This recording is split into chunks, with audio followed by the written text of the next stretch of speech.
നമസ്കാരം. P S C ട്രിക്സിൻ്റെ ഏറ്റവും പുതിയ വീഡിയോയിലേക്ക് എല്ലാ കൂട്ടുകാർക്കും സ്വാഗതം. അപ്പം ഇന്നത്തെ വീഡിയോയിൽ നമ്മൾ ചർച്ച ചെയ്യുന്നത് പി എസ് സി ബുള്ളറ്റിൻ പ്രസിദ്ധീകരിച്ച മാർച്ച് മാസത്തിലെ ഏറ്റവും പ്രധാനപ്പെട്ട കറണ്ട് അഫയേഴ്സ് ചോദ്യങ്ങളാണ്. ഓക്കെ അല്ലേ? അപ്പോൾ നമ്മുടെ ചാനൽ ആദ്യമായിട്ട് കാണുന്ന കൂട്ടുകാരെന്താക്കുക, നമ്മുടെ ചാനൽ സബ്സ്ക്രൈബ് ചെയ്യുക, അതുപോലെ കൃത്യമായിട്ട് നമ്മുടെ ചാനൽ ഫോളോ ചെയ്യുക. ഒന്നാമത്തെ ക്വസ്റ്റ്യൻ ഇതാണ്: അന്താരാഷ്ട്ര നിർമ്മിത ബുദ്ധി ഉച്ചകോടി പാരീസിൽ നടന്നു.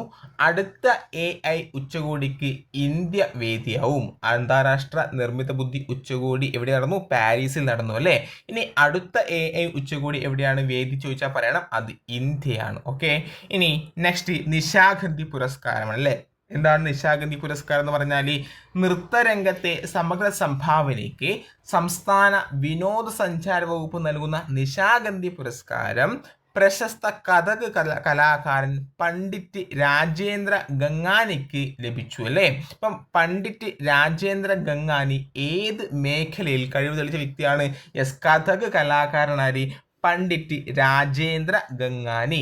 എത്രയാണ് നിശാഗന്ധി പുരസ്കാരത്തിന്റെ സമ്മാന തുക എന്ന് ചോദിച്ചാൽ പറയണം, 1,50,000 രൂപ. മനസ്സിലായില്ലേ? ഇപ്പോൾ നൃത്തരംഗത്തെ സമഗ്ര സംഭാവനയ്ക്ക് സംസ്ഥാന വിനോദസഞ്ചാര വകുപ്പ് നൽകുന്ന നിശാഗന്ധി പുരസ്കാരം പ്രശസ്ത കഥക് കലാകാരൻ പണ്ഡിറ്റ് രാജേന്ദ്ര ഗംഗാനിക്ക് ലഭിച്ചു അല്ലേ? 1,50,000 രൂപയാണ് പുരസ്കാര തുക. മനസ്സിലായില്ലേ? ഇനി നെക്സ്റ്റ്, ഏകദിന ക്രിക്കറ്റിലെ അരങ്ങേറ്റ മത്സരത്തിൽ 150 റൺസിലെത്തുന്ന ആദ്യ കളിക്കാരനായി ദക്ഷിണാഫ്രിക്കയുടെ മാത്യു ബ്രീഡ്സ്കെ. എന്താണ് ബ്രീഡ്സ്കെ അല്ലേ? ഏകദിന ക്രിക്കറ്റിലെ അരങ്ങേറ്റ മത്സരത്തിൽ 150 റൺസിലെത്തുന്ന ആദ്യത്തെ കളിക്കാരനായി ദക്ഷിണാഫ്രിക്കയുടെ മാത്യു ബ്രീഡ്സ്കെ. PSC ചോദിക്കാറുണ്ട് കേട്ടോ. ഓക്കെ. അപ്പോൾ ചോദിക്കാൻ ചാൻസ് ഉള്ള ക്വസ്റ്റ്യൻ ആണ്. ഏകദിന ക്രിക്കറ്റിലെ അരങ്ങേറ്റ മത്സരത്തിൽ 150 റൺസ് നേടിയ ദക്ഷിണാഫ്രിക്കൻ കളിക്കാരനാണ്, അല്ലെങ്കിൽ മാത്യു ബ്രീഡ്സ് ഏത് രാജ്യത്തെ കളിക്കാരനാണെന്ന് ചോദിച്ചാൽ പറയണം, ദക്ഷിണാഫ്രിക്കയാണെന്ന് ഓർത്തു വെക്കുക. ഓക്കെ. ഇനി സ്വാതി അയ്യപ്പ പണിക്കർ സാഹിത്യ പുരസ്കാരം മുൻ ചീഫ് സെക്രട്ടറിയും എഴുത്തുകാരനുമായ K. ജയകുമാറിന് ലഭിച്ചു. സ്വാതി അയ്യപ്പ പണിക്കർ സാഹിത്യ പുരസ്കാരം മുൻ ചീഫ് സെക്രട്ടറിയും എഴുത്തുകാരനുമായ K. ജയകുമാറിന് ലഭിക്കുകയുണ്ടായി അല്ലേ? നെക്സ്റ്റ്, 2032 ഭൂമിയിൽ പതിക്കാനിടയുള്ള 2024 YR4 ചിഹ്നഗ്രഹത്തെ നിരീക്ഷിക്കാൻ ഐക്യരാഷ്ട്രസഭ. ഓക്കെ അല്ലേ? ഇനി മധ്യപ്രദേശിലെ രേവയിൽ ഇന്ത്യയിലെ ആദ്യത്തെ വൈറ്റ് ടൈഗർ ബ്രീഡിംഗ് കേന്ദ്രം നിലവിൽ വന്നു. വളരെ ഇമ്പോർട്ടൻ്റ് ആയ ക്വസ്റ്റ്യൻ ആണ്. എന്താണ്, എവിടെയാണ് ഇന്ത്യയിലെ ആദ്യത്തെ വൈറ്റ് ടൈഗർ ബ്രീഡിംഗ് കേന്ദ്രം നിലവിൽ വന്നത് ചോദിച്ചാൽ പറയണം, മധ്യപ്രദേശിലെ രേവ. അല്ലെങ്കിൽ രേവ എവിടെയാണ്? മധ്യപ്രദേശാണ്. മധ്യപ്രദേശിലെ രേവയിൽ ഇന്ത്യയിലെ ആദ്യത്തെ വൈറ്റ് ടൈഗർ ബ്രീഡിംഗ് കേന്ദ്രം നിലവിൽ വന്നു. ഓക്കെ. ഇത് എന്തായാലും നിങ്ങൾ എന്താക്കണം, നിങ്ങൾ ഒരു നോട്ട്ബുക്കിലേക്ക് എഴുതി വെച്ച് പഠിച്ചു. PSC ചോദിക്കും. ഓക്കെ. നെക്സ്റ്റ്, കരസേനയുടെ കിഴക്കൻ മേഖല ആസ്ഥാനത്തിൻ്റെ പേര് വിജയ് ദുർഗ് എന്നാക്കി. ഫോർട്ട് വില്യം എന്നായിരുന്നു പഴയ പേര്. ഇതും വളരെ ഇമ്പോർട്ടൻ്റ് ആണ്. കരസേനയുടെ കിഴക്കൻ മേഖല ആസ്ഥാനത്തിൻ്റെ പുതിയ പേര് എന്ന് ചോദിച്ചാൽ പറയണം, വിജയ് ദുർഗ് എന്നാണ് അല്ലേ? ഫോർട്ട് വില്യം എന്നുള്ളതാണ് വിജയ് ദുർഗ് എന്നാക്കി മാറ്റതും കൂടി ഓർത്തു വെക്കുക. ഓക്കെ അല്ലേ? നെക്സ്റ്റ് ക്വസ്റ്റ്യൻ, വിദേശത്ത് ജോലി ചെയ്യുന്ന ഇന്ത്യക്കാരുടെ അവകാശങ്ങൾ സംരക്ഷിക്കുന്നതിനായി കേന്ദ്ര സർക്കാർ കൊണ്ടുവന്ന പുതിയ നിയമമാണ് ഓവർസീസ് മൊബിലിറ്റി. എന്താണ് overseas mobility? Facilitation and welfare അല്ലേ? വിദേശത്ത് ജോലി ചെയ്യുന്ന ഇന്ത്യക്കാരുടെ അവകാശങ്ങൾ സംരക്ഷിക്കുന്നതിനായി കേന്ദ്ര സർക്കാർ കൊണ്ടുവരുന്ന പുതിയ നിയമമാണ് ഓവർസീസ് മൊബിലിറ്റി എന്ന് പറയുന്നത്. നെക്സ്റ്റ് ആണ്, വംശനാശ ഭീഷണി നേരിടുന്ന വന്യജീവികളുടെ സംരക്ഷണത്തിനായി ഐക്യരാഷ്ട്രസഭയുടെ മാതൃകയിൽ ആരംഭിച്ച സംഘടനയാണ് ഇന്റർനാഷണൽ ബിഗ് കാറ്റ് അലയൻസ്, അല്ലെങ്കിൽ IPCA എന്നത്. എന്താണ് IPCA? ആർക്ക് വേണ്ടിയിട്ടാണ്? വംശനാശ ഭീഷണി നേരിടുന്ന വന്യജീവികളുടെ സംരക്ഷണത്തിനായി ഐക്യരാഷ്ട്രസഭയുടെ മാതൃകയിൽ ആരംഭിച്ച സംഘടനയാണ് ഇന്റർനാഷണൽ ബിഗ് കാറ്റ് അലയൻസ് എന്നതും കൂടി ഓർത്തു വെക്കുക. നെക്സ്റ്റ് ആണ്, 38ാമത് ദേശീയ ഗെയിംസിൽ സർവീസസ് ചാമ്പ്യന്മാരായി കേരളത്തിന് 14ാം സ്ഥാനം. ഉത്തരാഖണ്ഡായിരുന്നു വേദി. ഇപ്പോൾ 38ാം ദേശീയ ഗെയിംസിൻ്റെ വേദി എവിടെയാണ് കൂട്ടുകാരെ? ഉത്തരാഖണ്ഡായിരുന്നു. സർവീസസ് ചാമ്പ്യന്മാരായി. വളരെ ഇമ്പോർട്ടൻ്റ് ആണ്, ഓർത്തു വെച്ചോ. കേരളത്തിന് 14ാം സ്ഥാനം ഓർത്തു വെച്ചോ. വളരെ ചോദിക്കാൻ ചാൻസ് ഉള്ള ഒരു പാർട്ടാണ്. 38ാമത് ദേശീയ ഗെയിംസിൽ സർവീസസ് ചാമ്പ്യന്മാരായി കേരളത്തിന് 14ാം സ്ഥാനം ഉത്തരാഖണ്ഡായിരുന്നു വേദി എന്നും കൂടി ഓർത്തു വെക്കുക. നെക്സ്റ്റ് ആണ് തദ്ദേശ പുരസ്കാരങ്ങൾ. മികച്ച ജില്ലാ പഞ്ചായത്തുള്ള പുരസ്കാരം ലഭിച്ചത് കൊല്ലം ജില്ലാ പഞ്ചായത്താണ്. മികച്ച ജില്ലാ പഞ്ചായത്ത് കൊല്ലം ജില്ലാ പഞ്ചായത്ത്.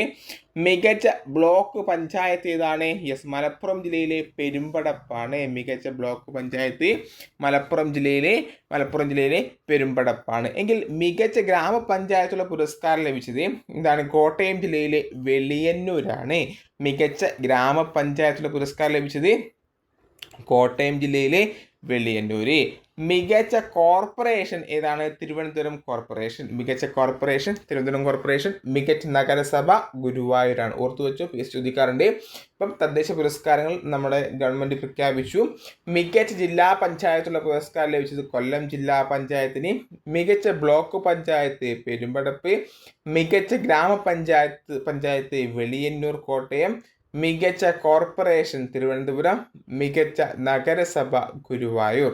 ഇനി കലാനിധി അക്ഷരരത്ന പുരസ്കാരം PV ചന്ദ്രൻ ലഭിച്ചു. കലാനിധി അക്ഷരരത്ന പുരസ്കാരം ലഭിച്ചത് ആർക്കാണ്? PV ചന്ദ്രൻ.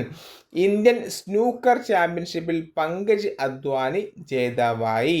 ഇന്ത്യൻ സ്നൂക്കർ ചാമ്പ്യൻഷിപ്പിൽ പങ്കജ് അദ്വാനി ജേതാവായി. പൂർണ്ണ പുരസ്കാരം KS ചിത്രയ്ക്ക് ലഭിച്ചു. പൂർണ്ണ പുരസ്കാരം ആർക്കാണ് ലഭിച്ചത്? KS ചിത്രയ്ക്ക്. ശ്രീ പാർവതി സ്ത്രീ രത്ന പുരസ്കാരം ജില്ലാ കളക്ടർ അനുകുമാരിക്ക്. ആർക്കാണ്? കളക്ടർ അനുകുമാരിക്കാണ് എന്ത് ലഭിച്ചത്? ശ്രീ പാർവതി സ്ത്രീ രത്ന പുരസ്കാരം ജില്ലാ കളക്ടർ അനുകുമാരിക്ക്. നെക്സ്റ്റ്, പ്രഥമ പത്മകീർത്തി പുരസ്കാരം ഡോക്ടർ നാരായണൻ ലഭിച്ചു. പ്രഥമ പത്മകീർത്തി പുരസ്കാരം ഡോക്ടർ നാരായണന്. ജ്ഞാനപ്പാന പുരസ്കാരം സാഹിത്യ നിരൂപകൻ KP ശങ്കർ ലഭിച്ചു. KP ശങ്കർ ഓർത്തു വെച്ചോ. ജ്ഞാനപ്പാന പുരസ്കാരം സാഹിത്യ നിരൂപകൻ KP ശങ്കരനും ലഭിച്ചു. ഓക്കെ അല്ലേ? ഇനി ചിത്രകാരൻ മോപ്പസാങ് വാലത്ത് അന്തരിച്ചു. ഇന്ത്യയുടെ മുഖ്യ തെരഞ്ഞെടുപ്പ് കമ്മീഷനായി ജ്ഞാനേഷ് കുമാറിനെ നിയമിച്ചു. ഇന്ത്യയുടെ മുഖ്യ തെരഞ്ഞെടുപ്പ് കമ്മീഷൻ, പുതിയ തെരഞ്ഞെടുപ്പ് കമ്മീഷണർ ജ്ഞാനേഷ് കുമാർ അല്ലേ. അപ്പം മോപ്പസാങ് അന്തരിച്ച 2025 മാർച്ചിൽ അന്തരിച്ച മോപ്പസാങ് വാലത്ത് ഏത് മേഖലയിലാണ് പ്രശസ്തനായി ചോദിച്ചാൽ പറയണം ചിത്രകാരനാണ്. ആര്? മോപ്പസാങ് വാലത്ത്. എങ്കിൽ ഇന്ത്യയുടെ നിലവിലെ മുഖ്യ തെരഞ്ഞെടുപ്പ് കമ്മീഷണർ ചോദിച്ചാൽ പറയണം ജ്ഞാനേഷ് കുമാർ ആണെന്നും കൂടി ഓർത്തു വെക്കുക. യെസ്. ഇനി IVF-ലൂടെ ലോകത്തിലാദ്യമായി കങ്കാരുവിൻ്റെ ഭ്രൂണങ്ങൾ സൃഷ്ടിച്ച് ഓസ്ട്രേലിയ. IVF-ലൂടെ ലോകത്തിലാദ്യമായി കങ്കാരുവിൻ്റെ ഭ്രൂണങ്ങൾ സൃഷ്ടിച്ച രാജ്യം ഏതാണ്? അത് ഓസ്ട്രേലിയ ആണെന്ന് ഓർത്തു വെക്കുക. മികച്ച തദ്ദേശ സ്വയംഭരണ സ്ഥാപനങ്ങൾക്ക് സർക്കാർ നൽകുന്ന സ്വരാജ് ട്രോഫി പുല്ലമ്പാറ ഗ്രാമപഞ്ചായത്ത് ലഭിച്ചു. സ്വരാജ് ട്രോഫി PS ചോദിക്കാറുണ്ട്. മികച്ച തദ്ദേശ സ്വയംഭരണ സ്ഥാപനങ്ങൾക്ക് സർക്കാർ നൽകുന്ന സ്വരാജ് ട്രോഫി ലഭിച്ചത് പുല്ലമ്പാറ ഗ്രാമപഞ്ചായത്തിനാണ്. ഓക്കെ അല്ലേ? യെസ്. ഇനി കറപ്ഷൻസ് പെർസെപ്ഷൻസ് ഇൻഡെക്സ് 2024 ഇന്ത്യക്ക് 96ാം സ്ഥാനം. 1ാം സ്ഥാനം ഡെൻമാർക്കിനാണെന്നും ഓർത്തു വെക്കുക. ഇൻവെസ്റ്റ് കേരള ആഗോള നിക്ഷേപക ഉച്ചകോടി കൊച്ചിയിൽ നടന്നു. ഇൻവെസ്റ്റ് കേരള ആഗോള നിക്ഷേപക ഉച്ചകോടി എവിടെ നടന്നു? കൊച്ചിയിൽ നടന്നു. ഓക്കെ അല്ലേ? യെസ്. ഇനി കേരള ഫയർ ആൻഡ് റെസ്ക്യൂ സർവീസിൻ്റെ ഗ്യാനറ്റ്സ് ആണ് രാജ്യത്തെ ആദ്യ വനിതാ സ്ക്യൂബ ഡൈവിംഗ് സംഘം. എന്താ പേര്? ഗ്യാനറ്റ്സ് അല്ലേ. കേരള ഫയർ ആൻഡ് റെസ്ക്യൂ സർവീസിൻ്റെ ഗ്യാനറ്റ്സ് ആണ് രാജ്യത്തെ ആദ്യ വനിതാ സ്ക്യൂബ ഡൈവിംഗ് സംഘം എന്നോർത്തു വെക്കുക. ഇനി നെക്സ്റ്റ് ക്വസ്റ്റ്യൻ ആണ് ഏകദിന ക്രിക്കറ്റിൽ വേഗത്തിൽ 14,000 റൺസ് തികയ്ക്കുന്ന എന്നാണ് റെക്കോർഡ് ഇന്ത്യയുടെ വിരാട് കോഹ്ലിക്ക്. ചോദിക്കുന്നത് ഇങ്ങനെയാണ്: ഏകദിന ക്രിക്കറ്റിൽ വേഗത്തിൽ 14,000 റൺസ് തികച്ച ക്രിക്കറ്റ് താരം ആര് ചോദിച്ചാൽ പറയണം ആരാണ്? അത് വിരാട് കോഹ്ലിയാണ്. ഏകദിനത്തിൽ കൂടുതൽ ക്യാച്ച് എടുക്കുന്ന ഇന്ത്യക്കാരൻ എന്ന റെക്കോർഡും ആര് നേടി? കോഹ്ലി എന്നാണ് വിരാട് കോഹ്ലി നേടിയല്ലേ. ഓർത്തു വെച്ചോ, PS ചോദിക്കും. ഏകദിന ക്രിക്കറ്റിൽ വേഗത്തിൽ 14,000 റൺസ് തികയ്ക്കുന്ന താരമെന്ന റെക്കോർഡ് നേടിയത് വിരാട് കോഹ്ലിയാണ്. അതുപോലെ തന്നെ ഏകദിനത്തിൽ ഏറ്റവും കൂടുതൽ ക്യാച്ച് എടുക്കുന്ന ഇന്ത്യൻ താരം എന്ന റെക്കോർഡും വിരാട് കോഹ്ലി സ്വന്തമാക്കി. നെക്സ്റ്റ് ആണ് സമുദ്രത്തിൻ്റെ അടിത്തട്ടിലേക്ക് മനുഷ്യനെ എത്തിക്കുന്നതിനുള്ള ഇന്ത്യയുടെ പദ്ധതിയാണ് സമുദ്രയാൻ. ഇതാണ് സമുദ്രത്തിൻ്റെ അടിത്തട്ടിലേക്ക് മനുഷ്യനെ എത്തിക്കുന്നതിനുള്ള ഇന്ത്യയുടെ പദ്ധതിയാണ് സമുദ്രയാൻ അല്ലേ. യെസ്. ഇനി നമ്മുടെ എൻ രാമചന്ദ്രൻ പുരസ്കാരം ഷബാന ആസ്മിക്ക് ലഭിച്ചു അല്ലേ. എൻ രാമചന്ദ്രൻ പുരസ്കാരം ലഭിച്ച ആർക്കാണ്? അത് ഷബാന ആസ്മിക്കാണെന്നും കൂടി ഓർത്തു വെക്കാം. ഇനി ബാർട്ട് വേവർ ബെൽജിയം പ്രധാനമന്ത്രി അധികാരമേറ്റു. ബെൽജിയം പ്രധാനമന്ത്രി ആരെന്ന് ചോദിച്ചാൽ പറയുന്ന ആരാണ്? Bart waiver. ആരാണ്? ബാർട്ട് വേവറാണ് ബെൽജിയം പ്രധാനമന്ത്രി. ഇനി രേഖാ ഗുപ്ത ഡൽഹിയുടെ 9ാമത്തെ മുഖ്യമന്ത്രിയായി. ഡൽഹിയുടെ 9ാമത്തെ മുഖ്യമന്ത്രിയാണ് ആര് കൂട്ടുകാരെ? രേഖാ ഗുപ്ത അല്ലേ. സത്യപ്രതിജ്ഞ ചെയ്ത് അധികാരമേറ്റു.